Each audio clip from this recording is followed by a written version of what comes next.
Good morning students. आज मैं चक्रवृद्धि ब्याज चैप्टर में आपके बचे हुए सवाल बता रहा हूँ। तो देखिए, इसमें अब सम्स थोड़े से इम्पोर्टेंट हैं और थोड़े से अलग टाइप के हैं। तो स्टूडेंट सबसे पहले ध्यान से देखिए कि एक मोटरसाइकिल का मूल्य 33,856 रुपए है तथा उसके मूल्य में 8% का ह्रास हुआ है। ह्रास का मतलब होता है बेटा कमी, मतलब मोटरसाइकिल के रेट में कमी आई है। तो 2 वर्ष पहले उसका मूल्य क्या था। जब कभी भी किसी चीज के में भी कमी आती है तो इसका मतलब हम उसको माइनस में लिखते हैं। तो इस कंडीशन में हमारा जो फॉर्मूला होता है स्टूडेंट वो ये हो जाता है, A बराबर P1 minus R upon 100 whole की पावर n। आज तक आप लोगों ने हमेशा यहाँ प्लस पढ़ा था, यहाँ माइनस इसलिए हो गया है क्योंकि अब की मूल्य का ह्रास हुआ है, यानी मूल्य में कमी आई है। पहले चीज महंगी रही होगी, अब धीरे धीरे उसमें कमी आई है, इस वजह से यहाँ पे माइनस हुआ। तो एक बात आप लोग याद रखिए कि हम इस सवाल में आई बारी के सर हम इसमें प्रिंसिपल किसको माने और अमाउंट किसको माने। तो हमेशा याद रखिए जो साइकिल का मूल्य होगा ये हमारा बन जाएगा अमाउंट, यानी ये मेरा मिश्र धन बन जाएगा। 2 वर्ष पहले उसका मूल्य क्या था वो हमारा मूलधन बन जाएगा। तो देखिए इसमें मिश्र धन तो हमारा ये बन गया, तो ए की जगह पे हम क्या लगा देंगे 33,856 इज इक्वल्स टू P और 1 माइनस R की जगह 8 अपॉन 100 और होल की पावर 2, क्योंकि ये 2 वर्ष की बात थी। ठीक, अब देखिए अब सॉल्यूशन का तरीका बिल्कुल वही है जैसे हम लोग पहले करते हैं। 33,856 P कट कर दीजिए इसको। जब इसको हम कट करेंगे तो देखिए 4 2 8 और 4 2 8 और 4 5 20, तो आएगा 2 अपॉन 25, यानी 1 माइनस 2 अपॉन 25 होल की पावर 2। अब 33,856 इज इक्वल्स टू P, यहां से एलसीएम लिया 25 माइनस 2 होल की पावर 2। अब देखिए इस सम को हम एक लाइन और नीचे लिख के सॉल्व करेंगे। 33,856 is equals to P subtract कर दिया तो 23 अपॉन 25 और होल की पावर 2। अब इसको ओपन करिए। 33,856 is equals to P into 23 upon 25 into 23 upon 25। Power 2 थी इसलिए मैंने डिजिट को 2 बार लिखा। अब इसमें क्रॉस मल्टीप्लीकेशन कीजिए, इसके अपॉन में 1 मान के, तो 33,856 इंटू 25 इंटू 25 और अपॉन में क्या आ जाएगा 23 इंटू 23 इज इक्वल्स टू हमारा क्या आ गया P। अब जब आप इस पूरी डिजिट को कट करेंगे 23 और 23 से, इस पूरी डिजिट को आप लोग जब इसको कट करोगे तो कट करने पे जो आपकी डिजिट आएगी वो आएगी 64। आप लोग एक बार 23 का इसमें डिवाइड करके देखिएगा, डिजिट कट जाएगी। फिर सेकेंड टाइम में जब 23 का फिर रिमेनिंग डिजिट में डिवाइड करोगे तो 64 आएगा। तो आपके पास डिजिट क्या आ गई 64 into 25 into 25 is equals to P। अब जब इस डिजिट का आपस में आप लोग मल्टीप्लाई करेंगे तो आपकी वैल्यू आ जाएगी टोटल 40,000। तो पहले मोटरसाइकिल का मूल्य क्या था 40,000 रुपए। ठीक है, तो स्टूडेंट इस सम में करने का तरीका तो बहुत आसान है। सबसे इंपॉर्टेंट चीज क्या थी इसमें कि जब मूल्य में कमी आई है इसका मतलब पहले मूल्य हमारा ज्यादा होगा। तो ज्यादा होने से आपको पता चल गया पहले 33 था और 2 साल पहले इसका मूल्य क्या रहा 40। अभी मूल्य इसका कितना है 33। और जब कभी भी यहाँ माइनस देखेंगे आप लोग तो हमेशा याद रखिएगा इस कंडीशन में अमाउंट छोटा और प्रिंसिपल बड़ा हो जाता है। हमने इस पे अमाउंट की जगह भी ये वैल्यू क्यों रखी? अमाउंट की जगह पे हमने ये वैल्यू क्यों रखी स्टूडेंट? ये वैल्यू हमने इसलिए रखी क्योंकि हमको पता था कि साइकिल का मूल्य अभी इतना है, उसमें 8% की दर से कमी आई है। कमी आने की वजह से साइकिल का मूल्य ये हो गया है। तो इसका मतलब 2 साल पहले साइकिल इस मूल्य से कैसी हुई होगी? ज्यादा। तो ज्यादा आने की वजह से हम समझ गए थे कि इसका आंसर 33 से ज्यादा आएगा। तो देखिए 40 आया। और जब कभी भी माइनस हो जाता है तो प्रिंसिपल और अमाउंट आपस में बदल जाते हैं, तब प्रिंसिपल बड़ा हो जाता है, देखिए 40 से आया, और अमाउंट छोटा हो जाता है, देखिए 33,856।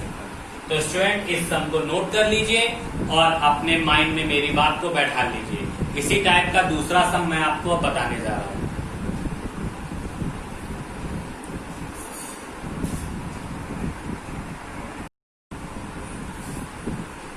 देखिए स्टूडेंट, दूसरा क्वेश्चन आपका है कि किसी कंपनी की पूंजी में क्रमशः पहले और दूसरे वर्ष 5% तथा 10% की वृद्धि हुई, परंतु तीसरे वर्ष 4% का अवमूल्यन हो गया। अवमूल्यन का मतलब होता है कमी हो गई, यानी किसी वजह से उस कंपनी में कुछ गिरावट आ गई। प्रारंभिक पूंजी इतनी थी तो 3 वर्ष बाद पूंजी कितनी रह गई? तो देखिए एक सिंपल सी बात है कि कंपनी में पहले साल 5% का प्रॉफिट, दूसरे साल 10% का प्रॉफिट, और तीसरे साल थोड़ा सा प्रॉफिट में कमी हो गई। वो अवमूल्यन कितने परसेंट का हो गया? 4% का। तो इस कंडीशन में हम सम्स में के लिए फॉर्मूला जो अप्लाई करते हैं वो अप्लाई करते हैं A = P, क्योंकि हमारे पास 3 बार प्रतिशत दे रखा है, 1, 2 और ये 3 प्रतिशत दे रखे हैं, इसलिए हम इसमें 1 + R1/100, 1 + R2/100 और तीसरी बार में 1 - R3/100 करते हैं। इस पे 3 वर्ष की बात होती है तो देखिए 3 बार R लिखा हुआ है, यानी ये R1 पहले वर्ष का, R2 दूसरे वर्ष का और R3 तीसरे वर्ष की बात करता है। और R3 के आगे माइनस क्यों लगा है? क्योंकि तीसरे वर्ष जाके उसका अवमूल्यन हो गया, पहले और दूसरे वर्ष में उसकी वृद्धि हुई थी, इसीलिए वृद्धि की वजह से दोनों में प्लस लगा हुआ है। ठीक है स्टूडेंट, तो ये देखिए पहले वृद्धि थी पहले और दूसरे, इसलिए प्लस, तीसरे में अवमूल्यन इसलिए माइनस। बस इस फॉर्मूले को अप्लाई करना है, बाकी एज इट इज सारी चीजें रखनी है। प्रिंसिपल हमारा दे रखा है 1 2 5 1 2 3 4, 1 + R1 की वैल्यू दे रखी है 5/100, R2 की वैल्यू दे रखी है 10/100 एंड R3 की वैल्यू दे रखी है 4/100। ठीक है स्टूडेंट्स, अब देखिए सॉल्यूशन 1 2 5 4 0। अब सबसे पहले इसी जगह पे डिजिट्स को कट कर दीजिए। 5 1 = 5, 5 2 = 10, 10 1 = 10, 10 1 = 10, 10 आ गया यहाँ पे। ठीक है स्टूडेंट, और 4 1 = 4, 4 2 = 8, 4 5 = 10, 10 to 25। तो वैल्यू हमारी एग्जैक्ट क्या आ गई? 1 + 1/20, 1 + 1/10 और थर्ड वैल्यू आ गई 1 - 1/25। अब देखिए 1 2 5 1 2 3 4, एलसीएम लीजिए 20, तो 20 + 1, यहाँ पे एलसीएम आएगा 10, तो 10 + 1, यहाँ एलसीएम आएगा 25, तो 25 - 1। अब इसको सॉल्व करिए।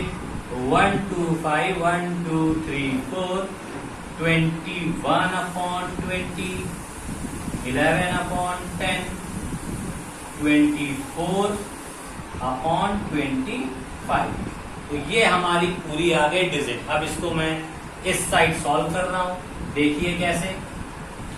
तो अमाउंट हमारा आ गया 1 2 5 1 2 3 4 इंटू 21/10 20 इंटू, यहां से इंटू हटा दीजिएगा,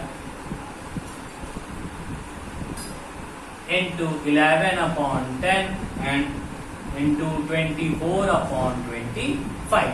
ठीक है स्टूडेंट्स, ये चीज आ गई आपको समझ में। अब सबसे पहले डिजिट कट कर दीजिए। देखिए ये 0 से ये 0 कट, ये 0 से ये 0 कट। अब सबसे पहले कट कर लीजिए 25 1 जा 25, 25 5 जा 125 और 2 0 ये आ गया। ठीक है, अब 2 1 जा 2, 2 2 जा 4, 2 5 जा 10 0। तो वैल्यू आपकी क्या आ गई? A इज इक्वल्स टू हमारा आ गया 250 इंटू 21 इंटू 11 इंटू 24।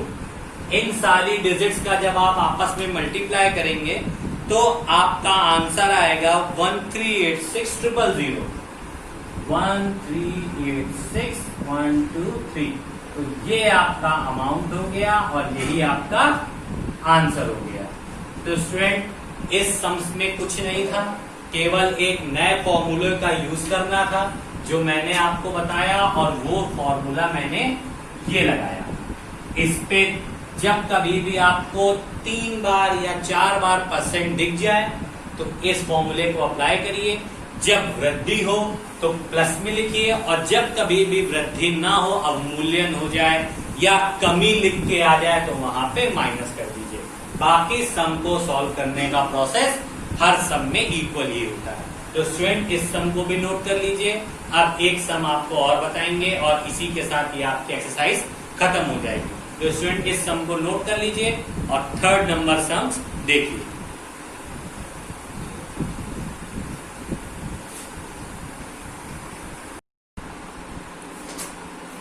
देखिए स्टूडेंट तीसरा सम है कि शादाब नगर की जनसंख्या प्रतिवर्ष 5% की दर से कम हो रही है।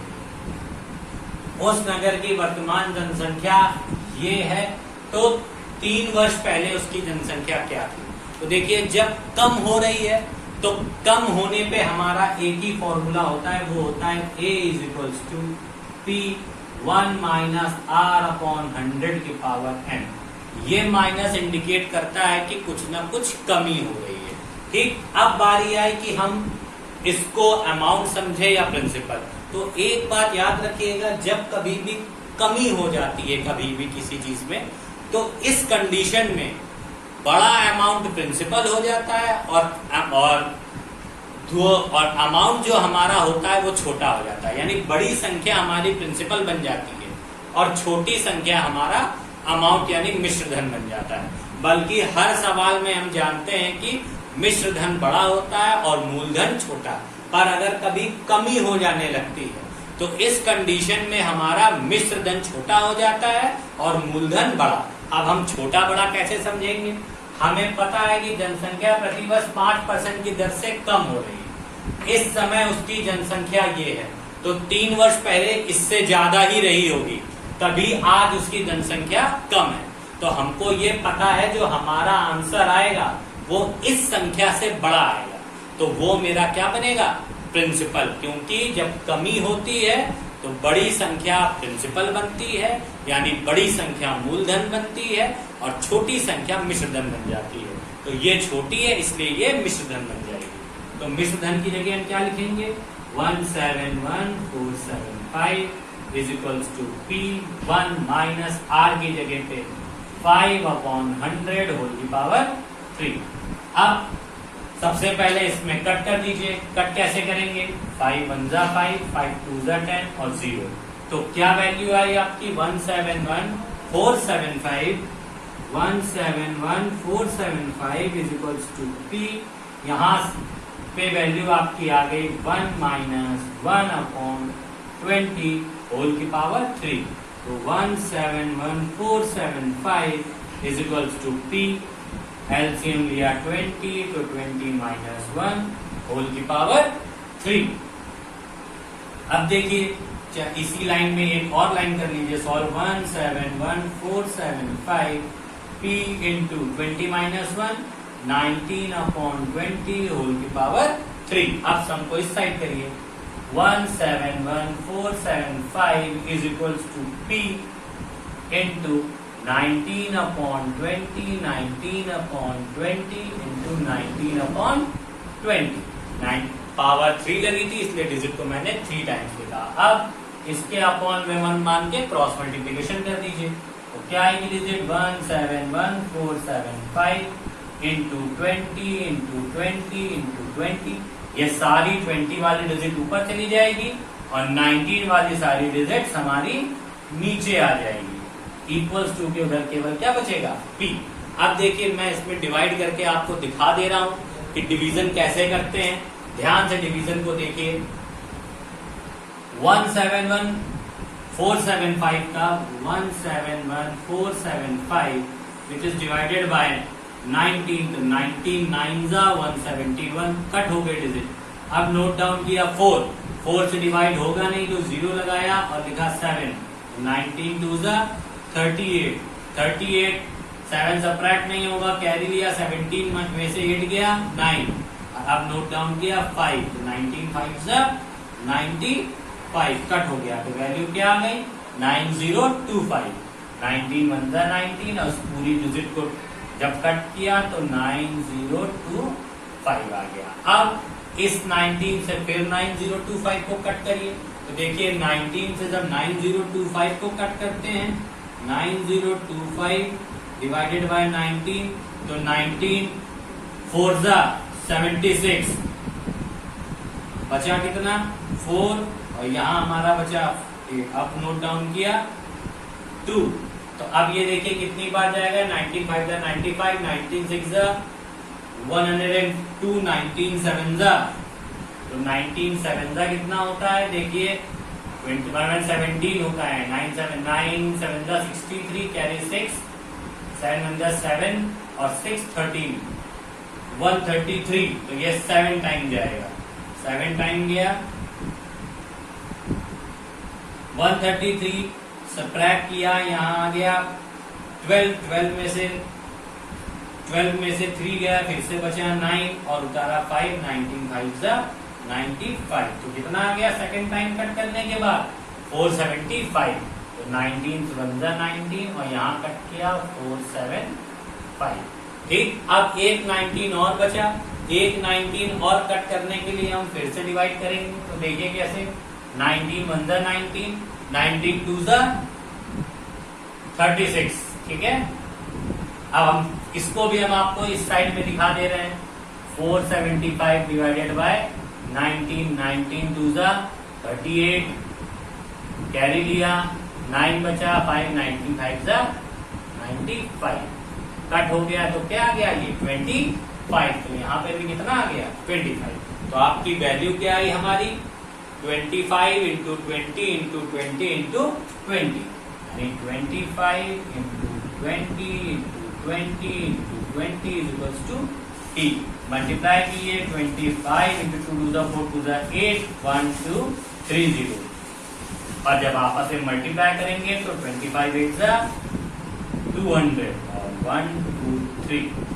तो आपका आंसर क्या आया 2 लाख, यानी पहले उसकी जनसंख्या क्या थी 2 लाख, अब कितनी है 1,71,475। देखिए हमने बोला था ना, जब कभी भी कमी होती है तो प्रिंसिपल बड़ा आ जाता है। देखिए प्रिंसिपल 2 लाख आ रहा है और अमाउंट यानी मिश्रधन हमारा छोटा आता है, क्योंकि अमाउंट देखिए 1,71,475 रुपए आ रहा है। तो स्टूडेंट इस सम को नोट कर लीजिए।